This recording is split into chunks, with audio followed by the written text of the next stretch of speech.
जय जय श्री सीताराम जी, जय जय हनुमान जी, जय माता दी। श्री कली हनुवाणी।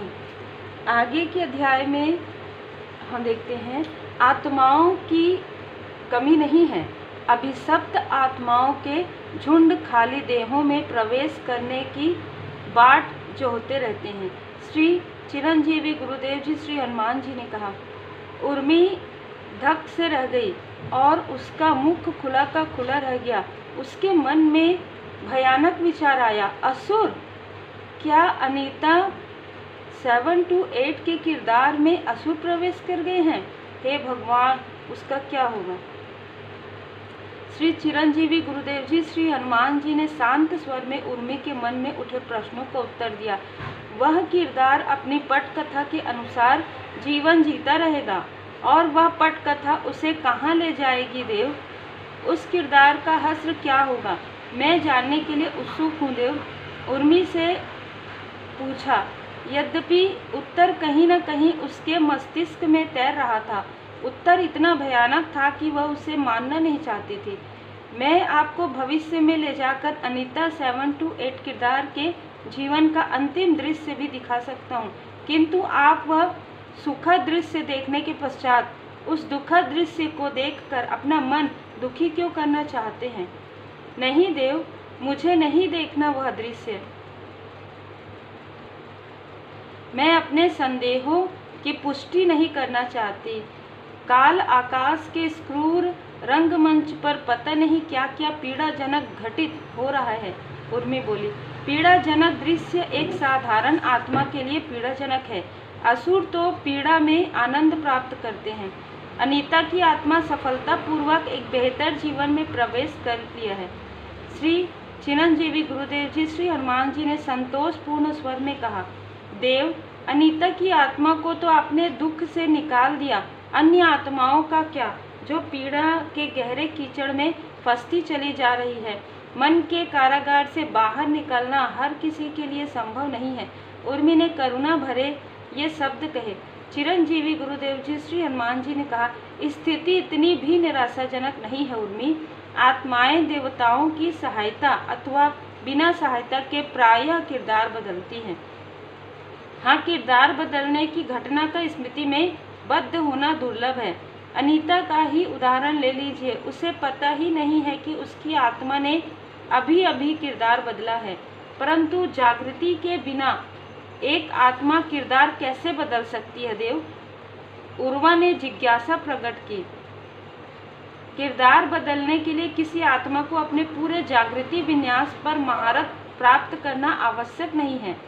थोड़ी बहुत और कभी कभी होने वाली आत्मा की जागृति में भी देवता आपको एक बेहतर किरदार और बेहतर जीवन में प्रवेश करने में सहायता कर सकते हैं। चिरंजीवी गुरुदेव जी श्री हनुमान जी ने कहा, परंतु उस थोड़ी सी जागृति को प्राप्त करना सरल नहीं है देव। उसके लिए बड़े पैमाने पर प्रयास करने पड़ते हैं। श्री चिरंजीवी गुरुदेव जी श्री हनुमान जी ने कहा, यदि भक्तों को थोड़ी बहुत और कभी कभी होने वाली जागृति ना होती तो देवताओं के लिए इस संसार में काम करना और भक्तों की सहायता करना असंभव हो जाता। कभी कभी होने वाली जागृति प्राप्त करना कठिन नहीं है। जागृति प्राप्त करने के लिए जागृति का अध्ययन आवश्यक नहीं है। जिन जनों ने अपने जीवन काल में एक पुस्तक भी नहीं पढ़ी, उनकी आत्मा भी जागृत हो सकती है। जैसा कि मैंने कहा, भक्ति का मार्ग कोई अनजाने में भी चल सकता है। यहाँ तक कि बुरे जन भी जागृत हो सकते हैं यदि उनके जीवन में किसी न किसी रूप में समर्पण का भाव हो। उनकी आत्मा भी कभी कभी होने वाली जागृति के कारण बेहतर जीवन में स्थानांतरित हो सकती है। जय श्री सीताराम जी, जय हनुमान जी। देव, हमारा लक्ष्य ईश्वरीय सहायता के बिना विभिन्न किरदारों में प्रवेश करने की क्षमता प्राप्त करना है। तो भी मुझे कभी कभी होने वाली जागृति के बारे में जानने की जिज्ञासा है। कृपया इसके बारे में विस्तार से बताएं, उर्वा बोला। चिरंजीवी गुरुदेव जी श्री हनुमान जी ने कहा, इसको समझने के लिए परीक्षा दे रहे छात्र का सादृश्य उत्तम है। कल्पना कीजिए कि आप एक ऐसे विषय की परीक्षा दे रहे हैं जिसमें आप क्षीण हैं। आप अपने से अगले छात्र की अनुकृति कर रहे हैं। वह छात्र अपने आसपास बैठे छात्रों की अनुकृति कर रहा है। इस सादृश्य में आप आत्मा हैं। जिस छात्र से आप अनुकृति कर रहे हैं वह आपका किरदार है। अन्य छात्र अन्य आत्माएं हैं जो उसी दृश्य में उपस्थित हैं। और अनुकृति किस चीज की हो रही है? कर्म और इच्छा की। एक परीक्षा में उत्तरों की अनुकृति करना उत्तीर्ण अथवा अनुत्तीर्ण होने से जुड़ा है, परंतु कर्म और इच्छा की अनुकृति करना जीवन के सुख दुख से जुड़ा है। यदि आपकी आत्मा थोड़ी बहुत भी जागृत है तो आप कर्म इच्छा की अनुकृति सुचिता से करते हैं। आप केवल उसी कर्म और इच्छा की अनुकृति करते हैं जिसकी आपको बेहतर दृश्यों में प्रवेश करने के लिए आवश्यकता है। दूसरी ओर सुप्त आत्मा आंख बंद करके अनुकृति करती है। इसी कारण सुप्त आत्मा उन्हीं दृश्यों में प्रवेश करती चली जाती है जिन दृश्यों में वह किरदार प्रवेश करता है जिसकी अनुकृति हो रही है। इस स्थिति पर विचार करें। आप एक आत्मा हैं। आपका किरदार राजा के महल में एक कर्मचारी है। एक अधिकारी आप पर चिल्ला रहा है। आपका किरदार क्रोधित, अपमानित और विद्रोही भाव अनुभव करता है। आपकी आत्मा भी वही अनुभव करती है जो किरदार अनुभव करता है, अर्थात आपकी आत्मा किरदार के कर्म और इच्छाओं की अनुकृति करती है। वह अधिकारी आपके किरदार को क्रोधित करता है। वह क्रोध आपके किरदार में विद्रोह करने की इच्छा को जन्म देता है। आपकी आत्मा उस इच्छा की अनुकृति करती है, जिसका अर्थ है कि अधिकारी के पास आपकी आत्मा पर एक इच्छा थोपने की शक्ति है। आपकी आत्मा इस शक्ति को कैसे निष्प्रभावी कर सकती है? आपकी आत्मा अधिकारी के प्रभाव से कैसे मुक्त हो सकती है? यह सरल है। आपकी आत्मा को किरदार से अलग हो जाना चाहिए। यदि आपका किरदार उस अधिकारी पर चिल्लाना चाहता है तो चिल्लाने दें। आप एक आत्मा हो। आप केवल साक्षी हो। आप केवल देखते रहते हो कि आपके किरदार के साथ क्या हो रहा है। उस अधिकारी द्वारा आपके किरदार पर चिल्लाना और तत्पश्चात आपके किरदार का वापस उस अधिकारी पर चिल्लाना किरदार की पटकथा का भाग है। आपकी आत्मा के ऊपर उस पटकथा के अनुसार यात्रा करने का प्रतिबंध नहीं है। यदि आपकी आत्मा अर्थात आप इस दृश्य में अपने किरदार के साथ जुड़े रहेंगे तो अधिकारी की आत्मा आपको संक्रमित कर देगी। किसी रोग का संक्रमण नहीं, अपितु उससे भी बुरा संक्रमण, बुरे कर्मों का संक्रमण। अधिकारी द्वारा चिल्लाए जाने पर यदि आपका किरदार प्रतिक्रिया दे रहा है तो देने दें। उस प्रतिक्रिया से अपनी आत्मा को अलग रखें। आपकी विवेक काया अन्य किरदारों के साथ संबंध बनाना चाहती है और उन किरदारों में उनकी आत्माएं हैं और कई किरदारों में अभिशप्त आत्माओं अर्थात सुरों और असुरों का आना जाना भी है। उस अधिकारी को आत्मा की तरह उन सभी किरदारों की आत्माओं के पास आपकी आत्मा पर कर्म और इच्छाओं का संक्रमण करने की शक्ति है। यदि आप उस संक्रमण से बचे रहे तो आप बेहतर से बेहतर जीवन में स्थानांतरित होते रहेंगे।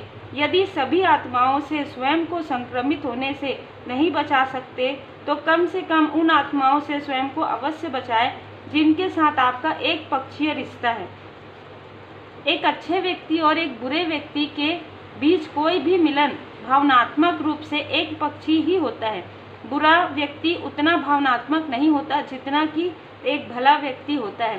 बुरे व्यक्ति यांत्रिक रूप से चिल्लाते हैं बिना किसी भावना के। बुरे व्यक्तियों का प्रेम भी बनावटी और यांत्रिक होता है। भले जन की वास्तविक भावनाओं में बहते हैं और बुरे जनों के बुरे कर्मों से संक्रमित हो जाते हैं। परिणाम स्वरूप भले जन दुख झेलते हैं और बुरे जन विलासिता का आनंद लेते हैं।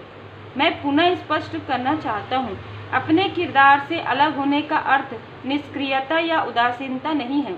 आपका किरदार प्रतिक्रिया देता है या नहीं देता है वह किरदार का मन निर्धारित करेगा। बस आपकी आत्मा को मन के उस निर्णय से अलग रखें। अच्छे से अनुकृति करने का एक और महत्वपूर्ण पहलू है अच्छे से संशोधन करना। पुनः उस छात्र की कल्पना करें जिसकी आप अनुकृति कर रहे हैं। वह अपना उत्तर लिखता है और आप उसकी अनुकृति कर लेते हैं, परंतु फिर वह छात्र अपने उत्तर को संशोधित कर लेता है। पहली बार अनुकृति करना पर्याप्त नहीं है। जब वह अपने उत्तर में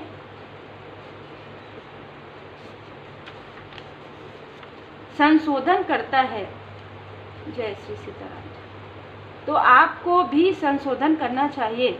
और हम यहाँ बहुत सारे संशोधनों के बारे में बात कर रहे हैं। इच्छाओं की बात करें तो मानव मन बहुत सारे संशोधन करता है, क्योंकि उसकी पूर्ण की अवधारणा बदलती रहती है और उसके साथ उसकी इच्छाओं में संशोधन होता रहता है।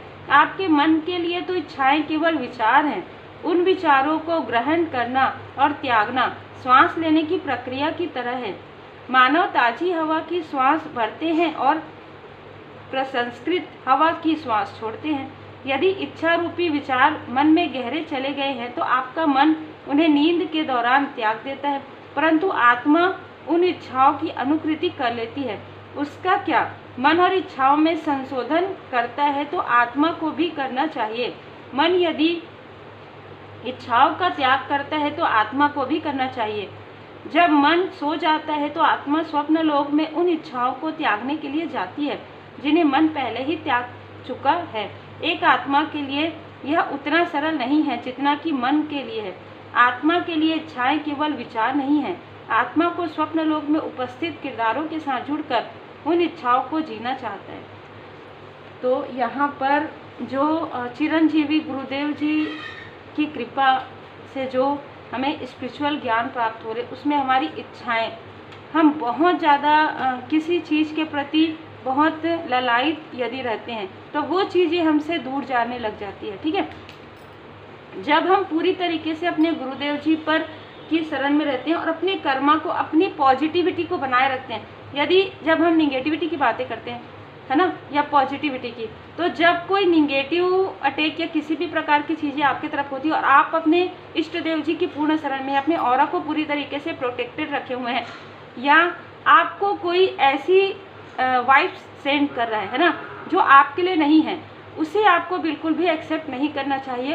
उसके लिए आपको पूरी तरीके से अपने इष्ट देव जी की शरण में रहना चाहिए। मुझसे ये हो गया, ऐसा नहीं होना चाहिए। आपने क्या किया आपकी आत्मा को पता है, आपके मन को पता है ना।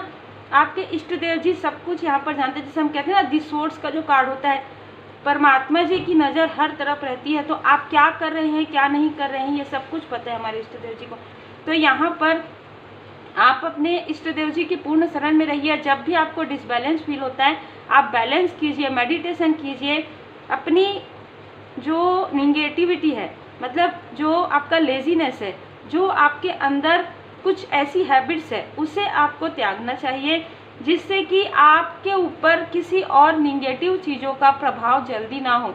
यदि आपके अंदर क्रोध बहुत ज़्यादा है तो आपको उसे कंट्रोल करना चाहिए, आपको उसे बैलेंस करना चाहिए। यदि लेजीनेस है तो उसे आपको सही करना चाहिए, अपने दिनचर्या में सुधार। यह छोटी छोटी चीज़ें हैं जिसको यदि आपने बैलेंस कर लिया तो हम देखते हैं ना, प्राणायाम या मेडिटेशन करना, ध्यान योग करना, उससे हमारे आंतरिक में हमें बैलेंस फील होता है। तो हमारा जो रूटीन है बहुत ही सही तरीके से, सुचारू तरीके से चलता है और हमें जो डिसबैलेंस करने, जो भी निगेटिविटी आती है, वो वापस चले जाती है।